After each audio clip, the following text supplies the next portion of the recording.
Hammaga salom jigarlarim, o'tgan videoda sizlardan like obuna so'ragandim. Hammangizga kattakon rahmat. Like 200 tadan ham oshib ketibdi, obunachilarim esa 400 tadan oshdi. Endi bu video yana 5chi qismni qolganimdan keyin obunachilarim 550 taga yetsa shu zahoti 6chi qism chiqadi. Shen Xiao bu manzarani juda kulgili deb topdi. U quvnoq qoshiqni xirgoyi qilib, mehmonlari tasodifan uning himoya tizimini topib qo'yganini hazil aralash aytdi. Ko'chada turgan bezorilardan biri jahli chiqib, Shen Xiaoga bolalarcha o'yinlarni bas qilishni buyurdi. U darhol qarzini to'lashni talab qildi. Shu payt Vang Xola ham gapga aralashdi. U Shen Xiaoni odobsizlikda ayblab, qattiq koyi boshladi. Vang Xola uning uyini mustahkamlash uchun shuncha pul topganini, ammo qarzini to'lashni istamayotganini gazab bilan aytdi. Ammo Shen Xiao ularning gaplariga umuman e'tibor bermadi.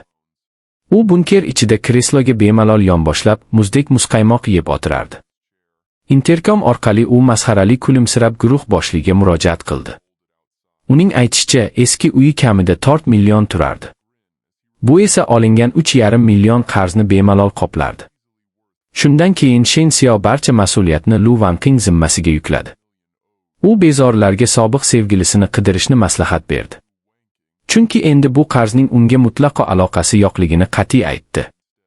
Guruh boshligi bundan qattiq gazablandi. Lekin u yaxshi bilardi. Endi apokalipsis boshlangan dunyoda pulning qadri deyarli qolmagan edi.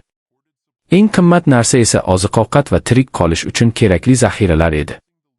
Boshliqning ochkozligini sezgan Shen Xiao oxirgi marta ogohlantirdi.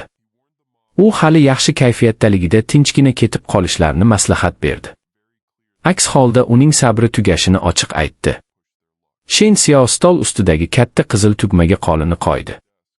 Bir lahza ham ikkilanmay uni bosdi. Shu zahoti kuchli elektr toki butun ko'cha bo'ylab tarqaldi. Tashqarida turgan bezorilar og'riqdan dahshatli baqira boshlashdi. Ular bunday kuchli tok zarbasiga dosh bera olishmadi. Yerda azob bilan tipirchilayotgan jinoyatchilardan tizim yana ko'plab umidsizlik va og'riq hissiyotlarni yigib oldi.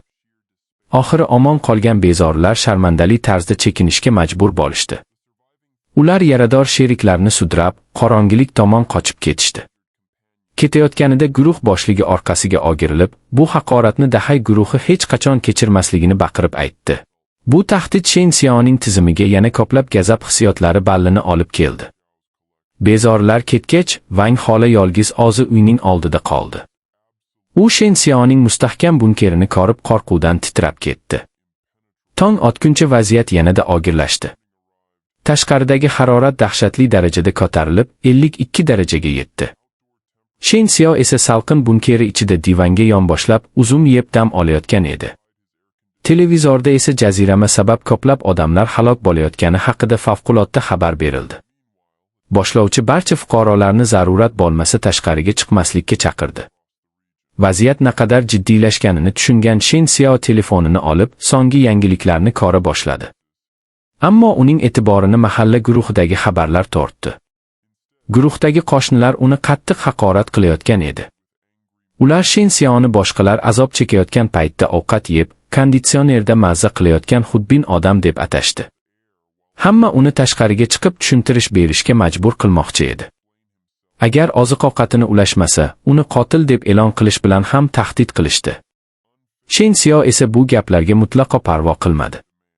U xotirjam xabarlarni o'qishda davom etdi. Shu paytda tizim qo'shnilarning hasad va gazab hissiyotlarini yigib bordi. Natijada salbiy hissiyot ballari 1000 dan oshib, yangi mukofot hisoblana boshladi. Shen Xiao oziq-ovqat bilan to'la muzlatkich oldiga bordi.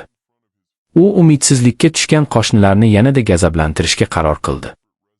Yovuz kulimsirab, muzlatkichdagi molkol oziq-ovqatning suratini oldi. So'ng uni mahalla guruhiga masxarali izoh bilan birga yubordi. Bir zumda guruh o'nlab xabarlarga to'lib ketdi. Odamlar undan hech bo'lmasa suv va ozgina ovqat berishini yolvorib so'rashardi. Shen Xiao esa xotirjam javob berdi. U xayriya tashkiloti emasligini aytdi. Kim oziq-ovqat istasa, unga teng qiymatdagi narsa bilan almashishi kerakligini qat'iy bildirdi. Bu javob qo'shnilarning gazabini yanada kuchaytirdi. Ular Shen Xiaoni ochkozlikda ayblab haqorat qila boshlashdi. Yana agar ular ochlikdan o'lsa, u ham tinch yashay olmasligini aytishdi. Shen Xiao esa yuz berayotgan tartibsizlikdan zavqlanardi. Tizimga tinimsiz qo'shilib borayotgan salbiy hissiyot ballari uni yanada xursand qilardi. U mamnun holda yana divanga o'zini tashladi. Shu payt ko'z oldida tizim oynasi paydo bo'ldi. Unda salbiy hissiyot ballari 3000 taga yetgani yozilgan edi. Mukofot sifatida uning fazoviy qobiliyati yangi darajaga ko'tarildi. U asosiy fazoviy kesish nomli yangi qobiliyatga ega bo'ldi. Bu kuch 3 metr masofadagi istalgan narsani havoni yorish orqali kesib tashlay olardi. Yangi qobiliyatni sinab ko'rish uchun Shen Xiao stol ustidagi olmani nishon qildi. Qo'lini yengil silkitishi bilan ko'rinmas tig olmani bir zarbada teng 2 ga bo'lib yubordi. Natijadan juda mamnun bo'lgan Shen Xiao yangi hayoti tobora qiziqarli tus olayotganini o'ylab kulimsiradi. Bu paytda bunker xavfsizligidan ancha uzoqda sariqtoq sariq jip huvillab qolgan ko'chalar bo'ylab tezlik bilan harakatlanardi. Mashina oxiri to'xtadi. Undan Lu Wanqing va qoriqchi kiyimidagi bir erkak tushib kelishdi. Shen Xiaoning bunkeriga hujum qilish uchun Dahay guruhi boshligi barcha tayyorgarligini ko'rib kelgan edi. Qurollangan guruh yo'l chetiga yigilgach, boshliq odamlardan biridan manzilni yana bir bor tekshirdi. Yigit darhol bunker ro'paradagi bino ichida joylashganini tasdiqladi.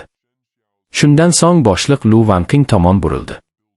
U kulimsirab, sobiq yigitining uyini bosishga kelganidan afsuslanmayaptimi, deb so'radi. Lu Wanqing esa darhol unga xushomad qildi. U endi faqat guruh boshligigina sevishini aytdi. Shen Xiaoni esa hech narsaga yaramaydigan axlat deb haqorat qildi. Hatto uning umri shu kechaning o'zida tugashiga qasam ichdi. Bu paytda guruh boshligi bunker joylashgan binoni kuzatib, hujum rejasini tuzardi. Shu payt 2 nafar mahalliy aholi ularning oldiga keldi. Ular bu hududni juda yaxshi bilishlarini aytib, yo'l ko'rsatishni taklif qilishdi. Shuningdek, Shen Xiaoning qochib ketishiga imkon bermasliklarini ham va'da qilishdi.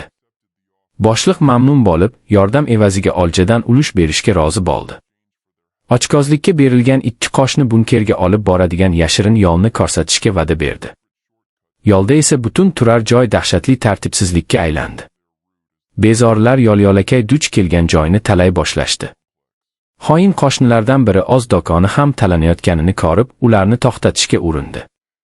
Ammo bezorilardan biri darhol uning og'zini yopdi.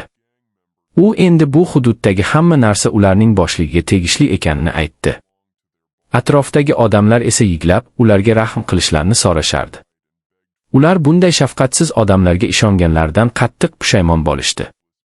Nihoyat, Lu Wanqing va Dahay guruhi boshligi boshchiligidagi katta qurolli to'da Shen Xiaoning bunkeri oldiga yetib keldi. Shen Xiao esa ulardan umuman cho'chimadi. U bemalol qulay kreslosini tashqariga sudrab chiqdi. Go'sht yeyishda davom etarkan, kinoya bilan ularni o'zini qidirib kelishganmi, deb so'radi. Guruh boshligi jahli chiqib, Shen Xiaoga o'yinlarni bas qilishni buyurdi. Agar tirik qolishni istasa, barcha oziq-ovqat zaxirasini darhol topshirishini talab qildi. Ammo Shen Xiao zarracha ham vahimaga tushmadi. U xotirjam salfetka bilan og'zini artdi. So'ng sovuq nigoh bilan ularga qarab, ovqatlanayotgan odamning gapini bo'lmaslik odobini ota-onalaring o'rgatmaganmi, deb so'radi. Shen Xiaoning bu takabburona javobi guruh boshligining sabr kosasini to'ldirdi. U jahl bilan baqirib, odamlarga yigitni shu yerning o'zida yo'q qilishni buyurdi. Atrofini butunlay qurshab olishgan bo'lsa ham, Shen Xiao hujumlarning barchasidan ustalik bilan qochib yurardi. U darhol qarshi hujumga o'tdi. Bezorilardan birining boshini qattiq ushlab, kuch bilan asfaltga urdi. Xuddi shu paytda yana biri tikanli temir toqmoqni uning boshiga qarab siltadi. Shen Xiao chaqqonlik bilan chetga chiqib ketdi. So'ng kuchli tepki bilan ketma-ket 2 bezorini bir zarbada yiqitdi. Oddiy hujumlar foyda bermayotganini ko'rgan baquvvat bezorilardan biri ulkan bolta ko'tarib oldinga tashlandi. Shen Xiao fazoviy kesish qobiliyatini ishlatishga hozirlik ko'rayotgan edi. Ammo shu payt to'da o'rtasiga noma'lum buyum uchib tushdi. Bir lahzada u portlab, butun ko'chani quyuq kozdan yosh oqizuvchi gaz qopladi. Tutundan bo'gila boshlagan guruh boshligi Shen Xiaoning yordamchilari kelgan deb o'yladi. U darhol odamlarga ortga chekinishni buyurdi. Shen Xiao yuzini gazdan berkitib turganida, qorong'ulik orasidan tanish odam chiqib keldi. Bu qora bozor qurol sotuvchisi Mu Kang edi. U kulimsirab, shunday vaziyatda ham Shen Xiaoning jang qilish mahoratini maqtadi. Shen Xiao uning kutilmaganda paydo bo'lganidan hayratlandi. U Mu Kangdan bu yerga nima uchun kelganini so'radi. Mu Kang esa bundan ham yaxshiroq qurollar olib kelganini aytdi. Qo'lidagi sovutgich qutisini ko'rsatib, Shen Xiaoning bunday jaziramada ham muzdek ichimlik ichayotganiga havas qildi. Shen Xiao unga bir shisha suv uloqtirdi. So'ng asl maqsadini aytishini talab qildi. Mu Kang bir necha kundan beri Dahay guruhini yashirin kuzatayotganini tushuntirdi. Chunki ular uning qora bozordagi savdosiga xalaqit berayotgan edi. Ammo ularning navbatdagi nishoni Shen Xiao bo'lishini kutmaganini aytdi. Shuningdek, Shen Xiaoda bunday katta zaxirani saqlashning alohida siri borligiga ham ishora qildi. Bu gapni eshitgan Shen Xiao unga shubhali nigoh tashladi. Mu Kang chegaradan oshib ketganini darhol tushundi. Shuning uchun u tezda gapini o'zgartirdi. Aslida vaqtinchalik hamkorlik taklif qilish uchun kelganini aytdi. Uning rejasiga ko'ra, Dahay guruhi boshligi yashirib qo'ygan ulkan tozalangan suv zaxirasini birgalikda qo'lga kiritish mumkin edi. Axir bunday jaziramada toza ichimlik suvi oltindan ham qimmat boylikka aylanib borayotgan edi. Dunyo bo'ylab harorat tobora oshib borayotgan bir paytda Shen Xiao bu reja bilan rozi bo'ldi. Mu Kang bundan juda xursand bo'ldi. Ammo Shen Xiao darrov uning quvonchini yoqqa chiqardi. U oljaning 90% o'ziga, atigi 10% esa Mu Kangga tegishini talab qildi. Bu shartni eshitgan Mu Kang norozi bo'lib ketdi. U bunday taqsimotni ochiqchasiga talonchilik deb atadi. Shu payt Shen Xiaoning tizimi undan tarqalgan hayrat hissiyotidan yana 40 ball yigib oldi. Shen Xiao sovuq ohangda gapirdi. Agar yana shikoyat qilsa, hamkorlikni butunlay bekor qilishini aytdi. Chorasiz qolgan Mu Kang uning oyog'idan ushlab oldi. Hech bo'lmasa 20% berishini yolvorib so'radi. Aks holda ochlikdan olib qolishini aytdi. Ichida esa u boshqa narsani o'ylardi. Shen Xiaoning bunchalik ishonch bilan gapirishi uning yashirin kuchi borligini bildirardi. Shuning uchun u bu ish uchun eng munosib sherik aynan Shen Xiao ekaniga ishondi. Shen Xiao yana divanga bemalol o'tirdi. Biroz o'ylagach foydani 80 ga 20 nisbatida bo'lishga rozi bo'ldi. Ammo buning bitta qattiq sharti bor edi. Kelajakda Mu Kang qo'lga kiritadigan har qanday qurol yoki buyumdan birinchi bo'lib Shen Xiao tanlash huquqiga ega bo'lishi kerak edi. Boshqa iloji qolmagan Mu Kang rozi bo'ldi. Lekin u Shen Xiaoni juda shafqatsiz odam deb atamasdan tura olmadi. Kelishuv yakunlangach Shen Xiao jiddiylashdi. Ularning birinchi vazifasi dushman bazasini to'liq o'rganish ekanini aytdi. Shuningdek, qo'riqchilar qayerda yurishini ham aniqlash kerak edi. Ikkalasi yaqin atrofdagi baland bino tomiga chiqishdi. Mu Kang uzoqdagi Dahay guruhi qarorgohini ko'rsatdi. U yer qurollangan jinoyatchilar qo'riqlayotgan suv savdosi markazi ekanini tushuntirdi. Bundan tashqari, guruh bir nechta ayollarni majburan ushlab turganini ham aytdi. Shen Xiao o'z rejasini tushuntirdi. Uning aytishicha, bazaga yolg'iz o'zi yashirincha kiradi. Mu Kang esa tashqarida shovqin ko'tarib, qo'riqchilarning e'tiborini o'ziga tortish kerak edi. Bu xavfli rejani eshitgan Mu Kang darrov vahimaga tushdi. Ammo Shen Xiao uning xavotiriga parvo qilmadi. U o'zining maxsus usullari borligini ishonch bilan aytdi. Shundan so'ng u chaqqonlik bilan devor tomonga sakradi. Tashqi qo'riqchini mutlaqo shovqinsiz chetlab o'tishga muvaffaq bo'ldi. Oradan ko'p o'tmay, Shen Xiao dushman bazasining ichki hovlisida bemalol yurardi. Ammo bir qo'riqchi uni to'xtatdi. U notanish odamdan shaxsini tasdiqlovchi hujjat talab qildi. Shen Xiao zarracha hayajonlanmadi. U oppoq bosh kartani ko'rsatib, Boss Liu uni suv zaxirasini tekshirish uchun yuborganini yolg'on gapirdi. Qo'riqchi esa bu gapga darrov ishonmadi. U Shen Xiaoni masxara qilib, bunday bachkana yolg'on bilan hech kimni alday olmasligini aytdi. Shu payt tizim bezorining masxarasidan yana 5 ball yigib oldi. Shen Xiao esa fazoviy kesish qobiliyatini endi haqiqiy odamda sinab ko'rishga qaror qildi. Bir lahzada ko'rinmas tik uchib chiqdi. U qo'riqchiga bevosita zarba berdi. Tizim esa uning og'riq va dahshat hissiyotlarini yigib ola boshladi. Shovqinni eshitgan ikkinchi bezori darhol yugurib keldi. U Shen Xiaoni ko'rishi bilan oq uza boshladi. Ammo Shen Xiao yana fazoviy kesish qobiliyatini ishga soldi. Ko'rinmas zarba bezorini bir zumda ikkiga bo'lib tashladi. Natijada tizim yana 200 ball qo'rquv va umidsizlik hissiyotini qo'lga kiritdi. Oq ovozlari butun bazani oyoqqa turgizdi. Har tomondan qurollangan jinoyatchilar voqea joyiga yugurib kela boshlashdi. Vaziyatdan foydalanib, Shen Xiao tezda yaqin devor ortiga yashirindi. Shu payt kimdir uning qolidan mahkam ushladi. Shen Xiao chochib ortiga ogirildi. Qarasa, bu Liu Yu edi. U labiga barmog'ini qo'yib, indamaslikka ishora qildi.